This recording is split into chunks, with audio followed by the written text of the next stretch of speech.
بسم اللہ الرحمن الرحیم۔ السلام علیکم۔ دربار میں بالکل خاموشی چھائی تھی، لب خاموش تھے مگر سب کی آنکھوں سے آنسو بہہ رہے تھے۔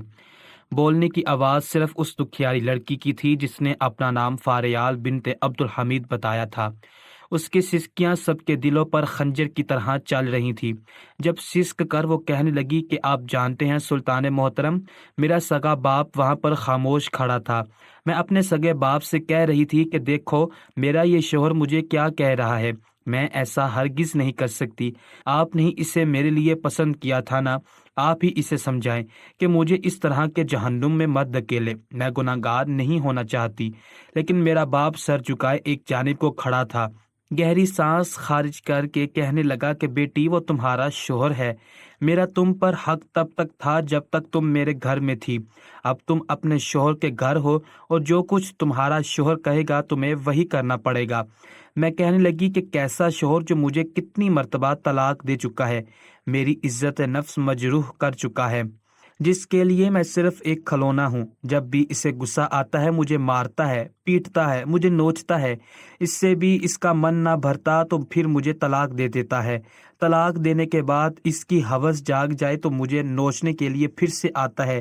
سابقہ شوہروں کے نام لے کر مجھے اذیت سے دوچار کرتا رہتا ہے۔ میں جب انکار کروں کہ میرا تم سے کوئی رشتہ نہیں رہا تو کہتا ہے کہ چل تیرا حلالہ کروا دیتا ہوں، پھر تم مجھ پر حلال ہو جاؤ گی نا۔ اتنا کہہ کر وہ لڑکی ایک سانس لینے کے لیے رکی۔ اس کی کہانی سن کر وہاں بیٹھی ہر آنکھ اشکبار ہو چکی تھی۔ سلطان محترم سوچ بھی نہیں سکتے تھے کہ ان کے دربار میں آنے والی یہ معصوم سی لڑکی اپنے اندر اتنے دکھ درد چھپائے ہوئے ہے۔ اس کے بعد اس لڑکی نے جو کچھ کہا وہ سب کے لیے ناقابل یقین تھا۔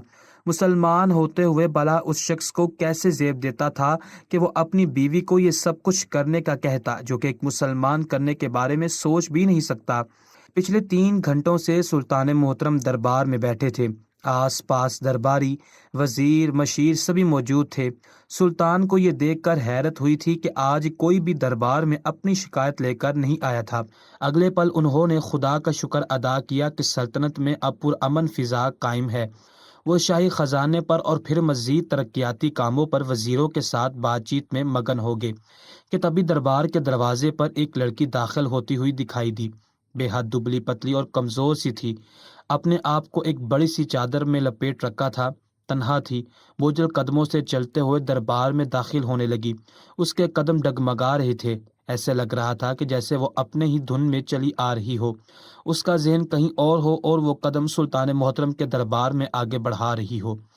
سلطان محترم نے اگلے ہی پل ہاتھ کے اشارے سے وزیر کو خاموش کروا دیا۔ اس لڑکی کی جانب دیکھنے لگے جو مرے مرے قدموں کے ساتھ چل کر آگے بڑھ رہی تھی۔ سلطان محترم نے اس لڑکی کی حالت دیکھی تو تشویش کا شکار ہو چکے تھے۔ اتنی کم عمر میں لڑکی کے ساتھ آخر کیا ہوا تھا؟ وہ چلتی ہوئی سلطان محترم کے قریب آئی، لیکن اگلے ہی پل بجائے سلطان محترم کو سلام پیش کرنے کے وہ منہ کے بل گر چکی تھی۔ سلطان محترم کے قدموں میں آ کر اس کم سن لڑکی کا سر لگنا تھا۔ اگلے ہی پل سلطان محترم تڑپ چکے تھے۔ اس لڑکی کو فوراً اپنے قدموں سے اٹھایا۔ وہاں پر موجود وزیر بھی آگے بڑھ چکے تھے۔ آخر اس لڑکی کو ہوا کیا تھا؟ بظاہر تو کوئی چوٹ دکھائی نہیں دیتی تھی، لیکن جس قدر اس لڑکی کے چہرے پر پریشانی تھی وہ کافی دکھی دل معلوم ہوتی تھی۔ پانی کا چھڑکاؤ کیا گیا تو لڑکی کو ہوش آ گیا۔ آنکھیں کھول کر آس پاس دیکھنے لگی۔ سلطان محترم کو دیکھ کر پھوٹ پھوٹ کر رونے لگی۔ سلطان محترم کہنے لگے کہ کیا بات ہے، تم اس قدر پریشان حالی میں یہاں پر کیسے تشریف لائی ہو؟ بتاؤ تمہارے ساتھ کیا ہوا ہے؟ سلطان محترم اسے اپنے سامنے ہی بٹھا چکے تھے۔ وہ روتے ہوئے کہنے لگی کہ سلطان محترم میں اپنی داستان آپ کے گوش گزار کرنا چاہتی ہوں۔ شاید ہی آج سے پہلے کسی لڑکی کے ساتھ ایسا ہوا ہو جیسا میرے باپ نے میرے ساتھ کیا ہے۔ وہاں موجود سبھی لوگوں کے کان کھڑے ہو چکے تھے۔ ہر کوئی اس لڑکی کی جانب دیکھنے لگا تھا۔ آخر اس کے باپ نے اس کے ساتھ ایسا کیا کر دیا تھا؟ لوگ ایک دوسرے سے سرگوشیاں کرنے لگے۔ وہ لڑکی روتے ہوئے کہنے لگی کہ میں نے کتنی ہی مرتبہ خودکشی کرنے کی کوشش کی ہے، چاقو اٹھاتی ہوں، خود کو مارنا چاہتی ہوں، لیکن پھر ہمت نہیں کر پاتی۔ سلطان محترم میں بڑی بے چین ہوں کہیں سکون ہی نہیں ملتا۔ شاید دنیا میں مجھ سے بھی زیادہ گناہ گار کوئی شخص موجود ہوگا، کیونکہ میرے باپ نے مجھے ایسے گناہ کروائے جو میں کبھی خواب میں بھی سوچ نہیں سکتی تھی۔ میرے باپ نے میری زندگی برباد کر کے رکھ دی۔ اتنا کہہ کر وہ لڑکی پھوٹ پھوٹ کر رونے لگی تھی۔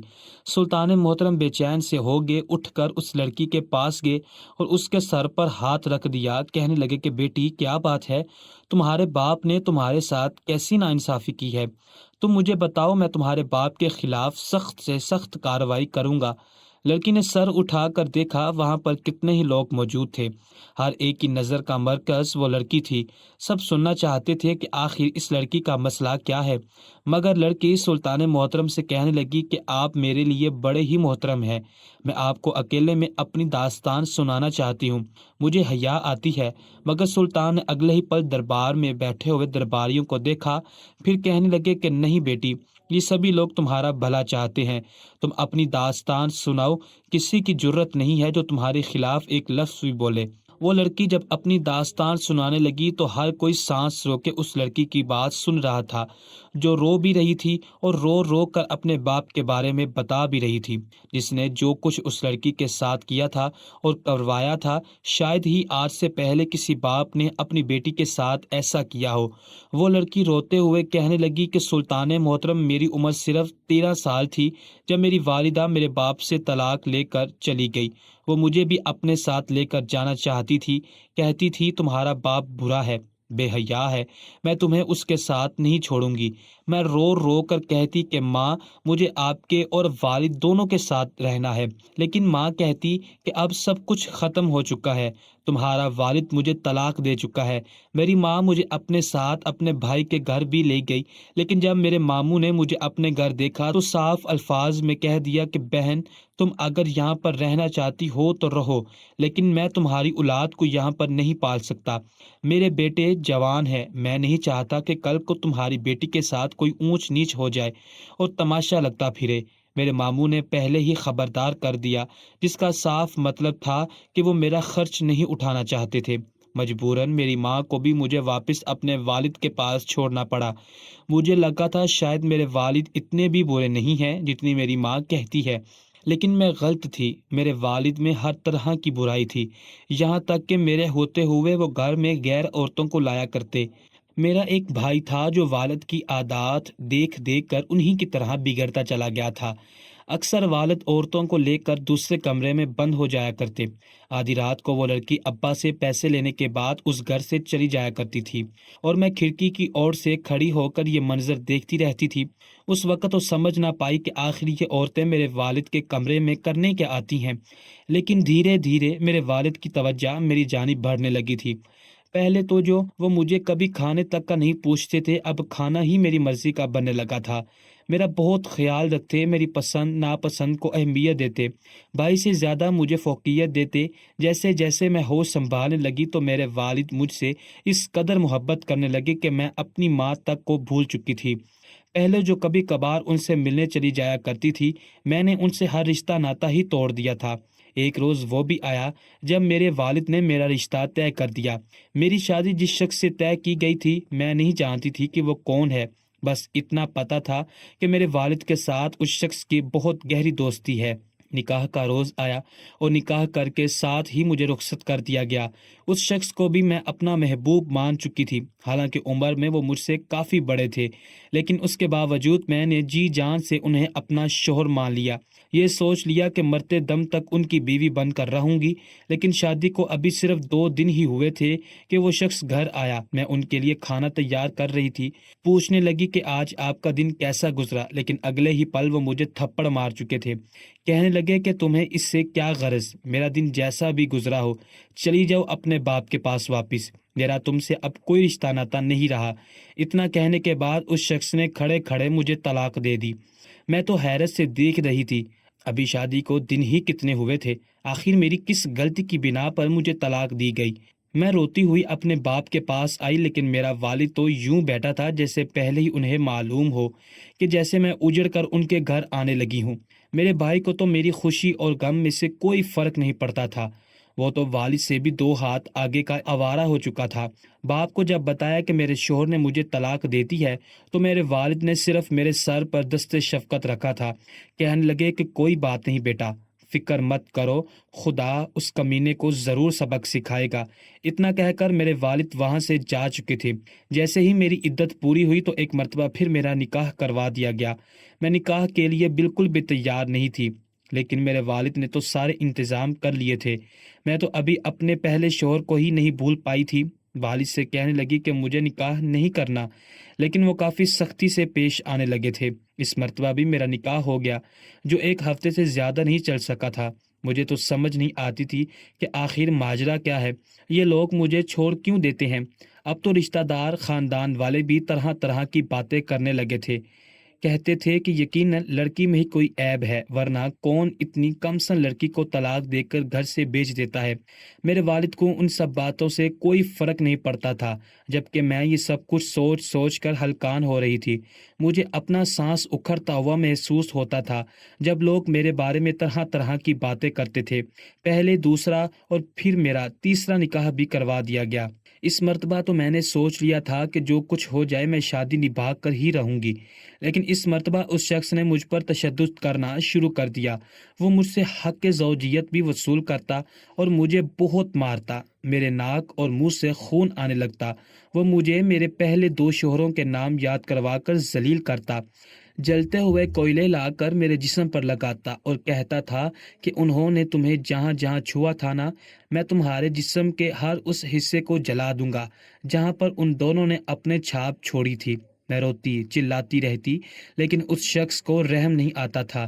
ڈھکے چھپے الفاظ میں اپنے والد کو بھی بتایا کہ وہ شخص مجھ پر ظلم کرتا ہے، لیکن والد کہتے کہ گھر آسانی سے نہیں بستے، تمہیں صبر کرنا پڑے گا۔ لیکن تیسری مرتبہ بھی میں طلاق یافتہ کا تھپا لے کر مائکے آ چکی تھی۔ میرا بھائی مجھے تانے دینے لگا تھا، جبکہ میرے والد کو ان سب باتوں سے گویا فرق ہی نہیں پڑتا۔ میں تو جیسے کوئی انسان تھی ہی نہیں، میرے دل میں پتھر تھا جسے جب چاہے اٹھا کر کہیں بھی کسی کے آگے بھی پھینک دیا گیا ہو۔ میرا جی چاہا کہ میں مر جاؤں۔ اپنے والد کے آگے ہاتھ جوڑ دیے کہ میں مزید لوگوں میں مذاق نہیں بننا چاہتی، لیکن وہ کہنے لگے کہ اس مرتبہ میں جو تمہارا نکاح کروں گا وہ شخص ہمیشہ تمہارے ساتھ رہے گا، تمہیں دھوکہ دینے کے بارے میں سوچ بھی نہیں سکتا، تم سے بہت محبت کرے گا۔ میں والد کے قدموں میں گر گئی، والد کے قدموں میں گر کر رونے لگی کہ مجھے اب کسی سے کوئی رشتہ نہیں رکھنا۔ لیکن میرے والد کہنے لگے تمہیں میں نے تمہاری ماں سے جدا رکھا ہے، اس لیے تاکہ تم میرے کام آ سکو۔ ان کی آدھی ادھوری بات اس وقت تو میں سمجھ نہ سکی، لیکن جب میرا چوتھا نکاح ایک بڈھے سے کروایا گیا تو وہ اپنی جیب سے کئی دینار نکال کر میرے والد کے ہاتھ پر رکھ رہا تھا۔ 3 پوٹلیاں دیناروں سے بھری میرے والد کے ہاتھ پر رکھ دی گئی تو میرے والد کے آنکھوں میں چمک آ گئی۔ میں ساری کہانی سمجھ چکی تھی۔ میرے دل میں اپنے والد کے لیے نفرت آنے لگی، لیکن میرے باپ اور میرے بھائی بیچ کر وہ پیسے آپس میں بانٹ رہے تھے۔ میں تو جیسے زندہ لاش بن چکی تھی۔ اپنے چوتھے شوہر کے ساتھ گھر آ گئی۔ اس دفعہ تو سوچ لیا تھا کہ مر جاؤں گی مگر اس گھر سے نہیں نکلوں گی، مگر یہ بوڑھا شخص تو پہلے 3 سے بھی زیادہ ظالم تھا، بات بات پر مارتا نوچتا، شوہر ہوتے ہوئے بھی میرے ساتھ درندگی کا مظاہرہ کرتا۔ مجھے جلا کر رلا کر اسے خوشی محسوس ہوتی تھی۔ ایک روز تو حد ہی ہو گئی، مجھے طلاق دے دی اور طلاق دے کر بولا کہ اب میں تمہارا حلالہ کرواؤں گا، تمہیں میں اس گھر سے کہیں جانے تو نہیں دوں گا، تم جیسی لڑکی مجھے کہیں مل ہی نہیں سکتی۔ مجھے اپنے وجود سے گھن آنے لگی تھی۔ سلطان محترم، جب وہ شخص مجھے ہی میرے باپ کے گھر لے گیا، میرے تو وجود میں گویا جان ہی نہیں بچی تھی۔ جب اس نے کہا تھا کہ تمہارا حلالہ تمہارے اس بھائی سے کرواؤں گا، میں روتی رہی، چلاتی رہی، لیکن انہوں نے زبردستی میرا حلالہ میرے بھائی سے کر دیا، اور پھر بھائی نے میرے ساتھ جو کیا میں یہاں پر بیان تک نہیں کر سکتی۔ میں زندہ لاش بن چکی تھی، لیکن کسی کو مجھ پر رحم نہیں آیا۔ میں اپنے بھائی کا منہ نوچتی رہ گئی کہ میں تمہاری بہن ہوں، عزت ہوں، لیکن وہ بھی بس اپنا مطلب پورا کرنے کے بعد وہاں سے جا چکا تھا۔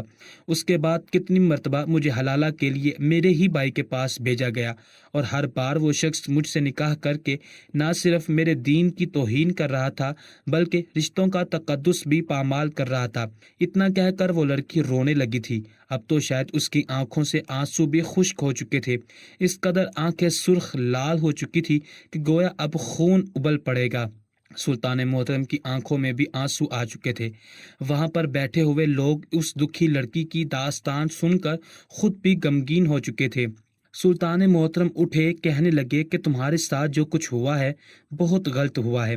تم پر اتنی سی عمر میں کتنے ہی زیادہ دکھوں کا وزن ڈال دیا گیا ہے، مگر تم فکر مت کرو۔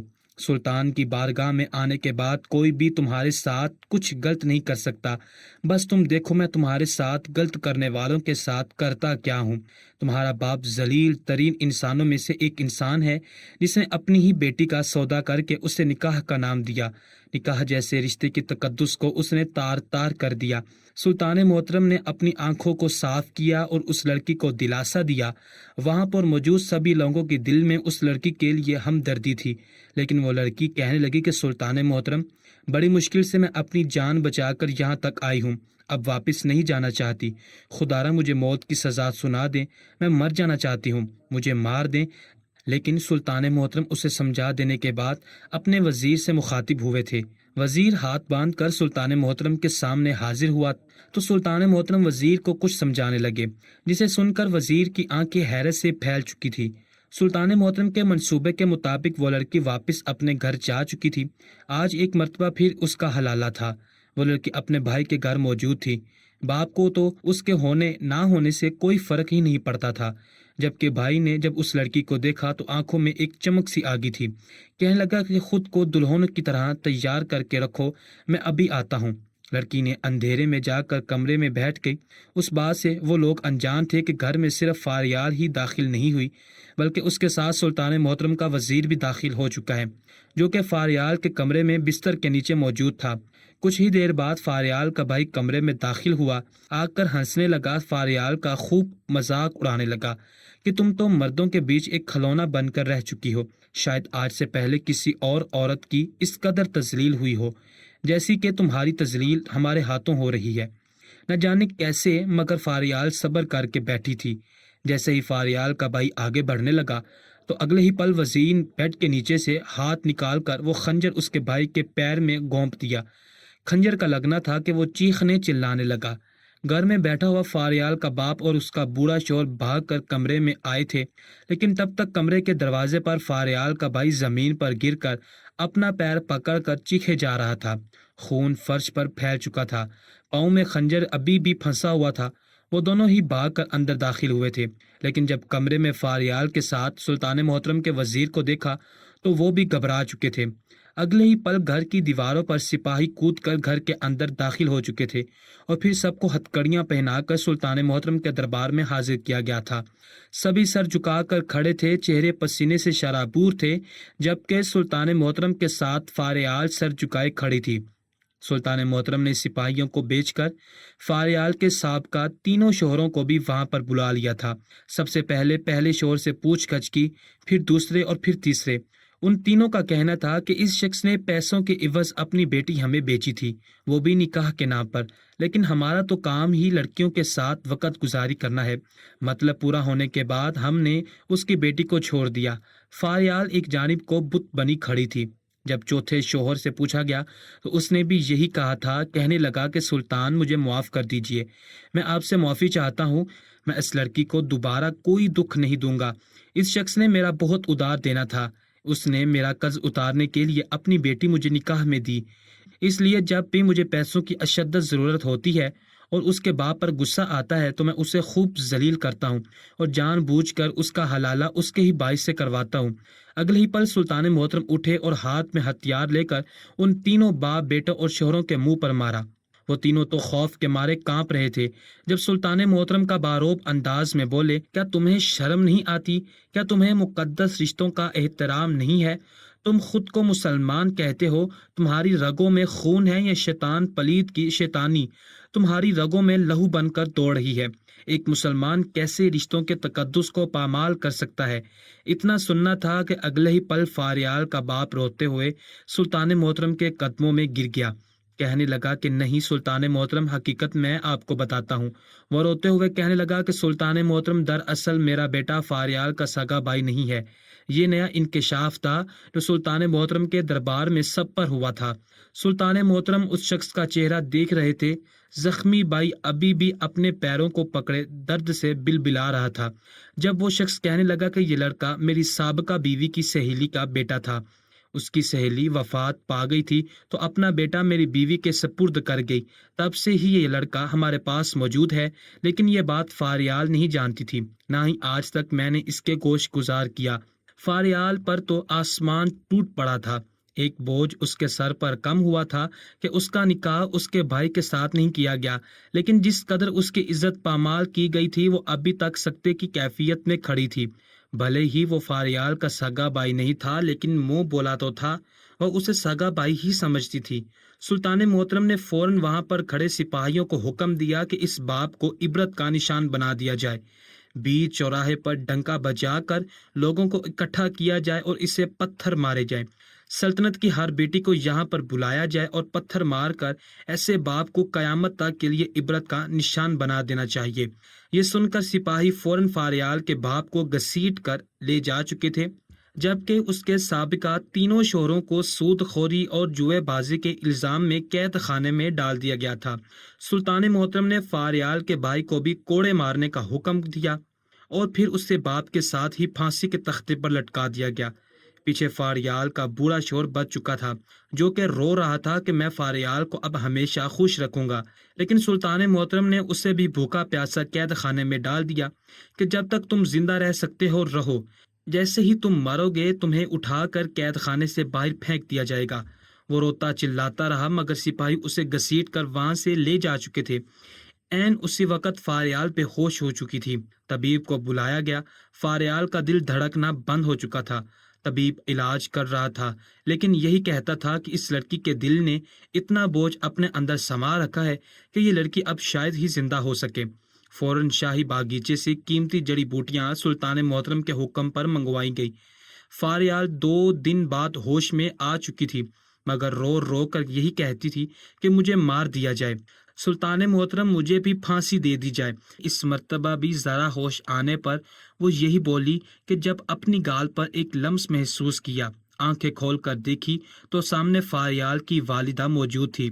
ماں کو دیکھ کر بیٹی سسک سسک کر رونے لگی، ماں سے لپٹ کر دل کا غبار ہلکا کرنے لگی، جبکہ وہیں سلطان محترم نے سب کو کیفر کردار تک پہنچانے کے بعد دونوں ماں بیٹی کو اپنے محل میں کنیز بنا لیا۔ جس قدر ستم فاریال پر ہوئے تھے اسے ٹھیک ہونے میں وقت لگنا تھا۔ سلطان محترم بذات خود اس کے لیے طبیب بلواتے، اسے صبح و شام قرآن مجید تلاوت کرنے کا کہتے، یہ یقین دلایا کہ تمہارا رب تم سے راضی ہے، بس ہمیشہ اسی کی ذات سے توکل کرو۔ کہا جاتا ہے کہ فاریال ایک اپنی آخری سانس تک سلطان محترم کے محل میں بطور کنیز رہی، لیکن دوبارہ کبھی شادی نہیں کی۔